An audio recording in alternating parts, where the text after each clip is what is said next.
Hello friends, how are you? 11th स्टँडर्डमधून जो optics chapter आहे मित्रांनो, त्यातले 2 क्वेश्चन्स आपल्याला नेहमीच MST CET मध्ये बघायला मिळतात. तर याच चॅप्टरच्या रिगार्डिंग आज आपल्याला एक इम्पॉर्टंट पॉईंट या ठिकाणी बघायचा आहे, ज्याचं नाव आहे refraction at a single curved spherical surface. नमस्कार मित्रांनो, मी आहे दीपक सर आणि स्वागत आहे तुमच्या सगळ्यांचं आपल्या लाडक्या यूट्यूब चॅनलमध्ये, ज्याचं नाव आहे द फिजिक्स गुरु. तर चला सुरुवात करूयात आपण आजच्या या पॉईंटला. कन्सिडर करूयात आपण एक स्पेरिकल सरफेस, त्याला नाव देऊयात आपण सपोज वाय डॅश. याचा जो जॉमेट्रिकल सेंटर आहे त्याला आपण म्हणतोय pole P. Let us consider a perpendicular line passing through this pole P आणि त्याला आपण म्हणणार आहे प्रिन्सिपल ॲक्सिस, ज्याचं नाव असेल XP x डॅश आणि या स्पेरिकल सरफेसचं नाव असेल YP y डॅश. हा जो पोल आहे मित्रांनो, आपण सगळे डिस्टन्सेस जे मेजर करणार आहोत ते याला रेफरन्स घेऊन मेजर करणार आहोत.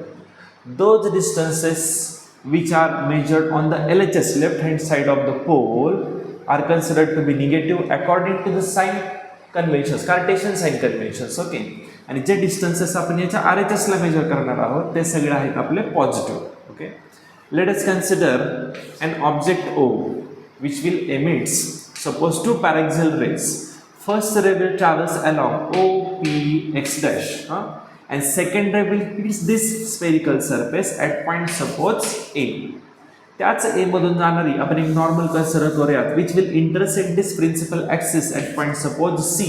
आणि हा जो C आहे मित्रांनो, त्यालाच आपण म्हणतो या ठिकाणी सेंटर ऑफ द कर्वेचर. आता बघा, पोल पासून हा जो ऑब्जेक्ट आहे तो आहे लेफ्ट साईडला. सो याचं जे ऑब्जेक्ट डिस्टन्स आहे हे घेणार आहे आपण या ठिकाणी -u, आणि हे सेंटर ऑफ कर्वेचर जे आहे ते आहे आपलं कुठला RHS ला. सो आपण त्याला काय म्हणणार या ठिकाणी +r. ओके, आता ज्यावेळेस हा आपला इन्सिडेंट रे OA या नॉर्मल पाशी येणार, नॉर्मल काय आपली NAC, तर या इन्सिडेंट रेनी नॉर्मलशी केलेला हा जो अँगल आहे तो असेल आपला अँगल ऑफ इन्सिडन्स I. आता तुम्हाला माहिती आहे पहिलं जे मीडियम आहे त्याची रिफ्रॅक्टिव्ह इंडेक्स आहे आपली μ1 आणि सेकंड मीडियम जे आहे आपलं त्याची रिफ्रॅक्टिव्ह इंडेक्स आहे सपोज μ2. आणि इकडे कन्सिडर करण्यासारखी गोष्ट आहे μ1 हा जो आहे आपला तो आहे μ2. म्हणजे जे फर्स्ट मीडियम आहे ते आहे आपलं ऑप्टिकली रेअरर आणि जे सेकंड मीडियम आहे ते आपलं optically denser. So basically here your ray of light is travelling from optically rarer medium to optically denser medium. And you know that when ray travels from rarer to denser medium it will bend towards the normal. मग हा refraction झाल्याच्या नंतर, refraction म्हणजे काय म्हणतो आपण, actually हा जो आहे हा याची डायरेक्शन अशी असायला पाहिजे होती, बरोबर आहे, पण त्याच्या डायरेक्शनमध्ये काय झालं या ठिकाणी चेंज, कारण मीडियम चेंज झाले. मग हा जो डायरेक्शन ऑफ चेंज आहे यालाच आपण म्हणत असतो रिफ्रॅक्शन. आणि हा जो रिफ्रॅक्टेड रे आहे त्यानं नॉर्मलशी केलेला हा जो अँगल आहे त्याला आपण म्हणतोय अँगल ऑफ रिफ्रॅक्शन R. आणि जिथं हा रिफ्रॅक्टेड रे इंटरसेक्ट करतोय तुमच्या प्रिन्सिपल ॲक्सिसला त्याला आपण म्हणणार या ठिकाणी I. सो हे जे I आहे ते काय आपलं फायनल इमेज डिस्टन्स, त्यालाच आपण म्हणणार आहे +V, कारण ते पण पोलच्या आपल्या RHS लाच आहे. ठीक आहे, तर आता अजून 3 अँगल्स या ठिकाणी आपण कन्सिडर करू शकतो. बघा, पहिला तुमच्या इन्सिडेंट रेनी प्रिन्सिपल ॲक्सिस बरोबर केलेला हा जो अँगल आहे त्याला आपण म्हणूया सपोज अल्फा. त्याच्यानंतर या नॉर्मली प्रिन्सिपल ॲक्सिस बरोबर जो अँगल क्रिएट केला आहे त्याला आपण म्हणत या ठिकाणी बीटा. आणि त्याच्यानंतर तुमच्या रिफ्रॅक्टेड रेनी जो प्रिन्सिपल ॲक्सिस बरोबर अँगल क्रिएट केला आहे त्याला आपण म्हणूया त्या ठिकाणी delta. Okay, so here alpha, beta and delta are the angles made by incident ray, normal and refracted ray along with the principal axis respectively. तर जर तुम्हाला इंट्रोडक्शन लिहायचं असेल या पॉईंटचं तर हे सगळ्या गोष्टी या ठिकाणी इन्क्लूड झाल्याच पाहिजे.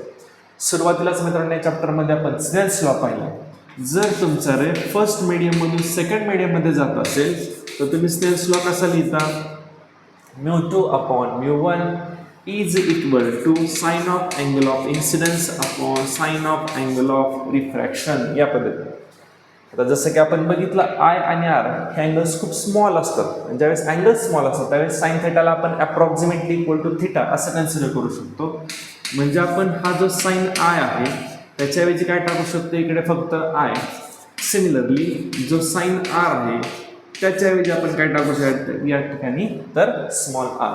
ओके, सो सबस्टिट्यूट करूयात या ठिकाणी फक्त I आणि R आणि क्रॉस मल्टिप्लिकेशन करू. काय मिळेल आपल्याला, μ1 into I is equal to μ2 into R. याला म्हणत आपण सपोज इक्वेशन नंबर 1. काय करायचं आता इथून पुढे आपल्याला, तर आपल्याला आय आणि आरच्या व्हॅल्यूज फाइंड आउट करायच्या. कशा करणार? एक simple trick. Exterior angle theorem तुम्ही ऐकलेला असेल. फक्त दोनदा यूज करायचं आहे दोन ट्रायंगल्समध्ये. पहिला ट्रायंगल कुठला बघायला मिळतोय? OAC. याच्यामध्ये एक्सटेरियर अँगल आहे आय. आणि सेकंड जो छोटा हा ट्रायंगल आहे ACI. याच्यामध्ये आपण रिशिफ्टिंग करून आर काढू शकतो. चला यूज करूयात आपण पहिल्यांदा by using exterior angle theorem. Exterior angle theorem in triangle. कोणत्या ट्रायंगलमध्ये यूज करायचं आहे पहिल्यांदा आपल्याला? OAC. ओके. काय सांगतो एक्सटेरियर अँगल थिअरम? आता हा एक्सटेरियर अँगल आहे आपला आय, तो या दोन अँगल्सची ॲडिशन असतो, म्हणजे alpha plus beta. Equation number 2 I तर मिळाला. Now let us use exterior angle theorem in triangle. कोणता ट्रायंगल आहे आता आपला? ACI. याच्यामध्ये एक्सटेरियर अँगल कोण आहे तुमचा? बीटा. आणि तो म्हणजे या दोन अँगल्सची ॲडिशन असणार आहे आर प्लस डेल्टा. जरी शिफ्ट केली आपण टर्म डेल्टा इकडे घेतलं तर तो मायनस होईल, म्हणजे आर काय मिळणार आहे तुम्हाला? Beta minus delta. Okay. Substituting equations 2 and 3 in equation 1 we can write μ1 as it is राहील. आयला सबस्टिट्यूट करा. Alpha plus beta is equal to μ2 as it is राहील. आणि आरला सबस्टिट्यूट करूयात बीटा मायनस डेल्टा. ओके. आतमध्ये मल्टिप्लाय करून घ्या. μ1 alpha plus μ1 beta is equal to μ2 beta minus μ2 delta. Simple. आता बघा या ठिकाणी पण बीटा आहे, इकडं पण बीटा आहे. याला जर आपण राईट साईडला शिफ्ट केलं तर हा मायनस होईल आणि त्यातनं आपण बीटा कॉमन काढू शकतोय. आणि सिमिलरली ही टर्म मायनस इकडे आल्यावरती काय होईल? प्लस. सो बघा μ1 अल्फा ॲज इट इज राहणार आहे आणि ही जी मायनस टर्म आहे μ2 डेल्टा इकडे आल्यावरती ती प्लस होईल. ओके. Is equal to. आता ही टर्म ज्यावेळेस तिकडे जाणार आहे त्यावेळेस ती मायनस होईल आणि दोघांमधून आपण बीटा काय करणार या ठिकाणी? कॉमन. मग आतमध्ये काय राहिलं तर μ2 आणि हा काय राहणार आहे तिकडे गेल्यावरती? μ1. याला आपण म्हणूया suppose equation number 4. Okay. So ह्या इक्वेशनमध्ये आता आपल्याला काय करायचं आहे? अल्फा, डेल्टा आणि बीटा ह्या व्हॅल्यूज कॅल्क्युलेट करायच्या. ठीक आहे. तुम्ही मित्रांनो अँग्युलर डिस्प्लेसमेंट हा कन्सेप्ट ऐकलेला असेल. ती काय आहे? सपोज इनिशियली तुमचं पोझिशन वेक्टर आहे एला. फायनली जर अँटी क्लॉकवाईज डायरेक्शनमध्ये तुम्ही मूव्ह करत असाल तर तुम्ही कुठं जाणार आहात? या ठिकाणी बीला. तर ज्यावेळेस या दोन पोझिशन्समध्ये एक अँगल क्रिएट होतोय थिटा, यालाच आपण म्हणतोय अँग्युलर डिस्प्लेसमेंट. आणि ती कशी एवढी असते? Arc upon radius. म्हणजे अँग्युलर डिस्प्लेसमेंटचा जो तुमचा फॉर्म्युला आहे तो काय असतो आपला? Theta is equal to arc upon radius. Okay. आता तुम्हाला सर इथं आपल्याला आर्क कुठली दिसते बघा? ही आर्क आहे तुमची, आर्क AP. तर ज्यावेळेस तुम्ही अल्फा कॅल्क्युलेट करायला जाणार आहे थिटासारखा, तर तुम्ही काय लिहिणार? Alpha is equal to arc AP आणि अपॉन रेडियस म्हणजे काय घेणार आहे? त्याचं डिस्टन्स पोलपासून जे आहे मायनस. स्टार्ट करूयात आपण काढायला. चल. सो अल्फा जो आहे तो काय मिळाला आपल्याला? Arc AP upon minus you. Similarly आपण बीटा काढू. बीटासाठीची सुद्धा जी आर्क आहे ती पण APच आहे आणि त्याचं जे डिस्टन्स आहे ते आहे आपलं प्लस आर. सो बीटा हे डिस्टन्स काय झालं मग तुमचं? Arc AP upon plus r. आणि तिसरं लास्टचं डिस्टन्स कुठला राहिलं? अँगल कुठला राहिला आपला? डेल्टा. त्याच्यासाठी सुद्धा आर्क तुमचे काय? APच आहे आणि त्याचं जे डिस्टन्स आहे ते काय आपलं? Plus V. Okay.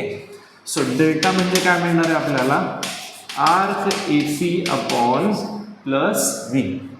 After substituting all of these values alpha, beta and delta in equation 4 we can write काय लिहू शकतो आपण? μ1 as it is. अल्फाच्या ऐवजी आपण काय लिहिणार या ठिकाणी? Arc AP upon minus you. त्याच्यानंतर प्लस μ2 ॲज इट इज राहील आणि त्याच्यानंतर डेल्टाची व्हॅल्यू काय टाकणार आहे आपण इकडे?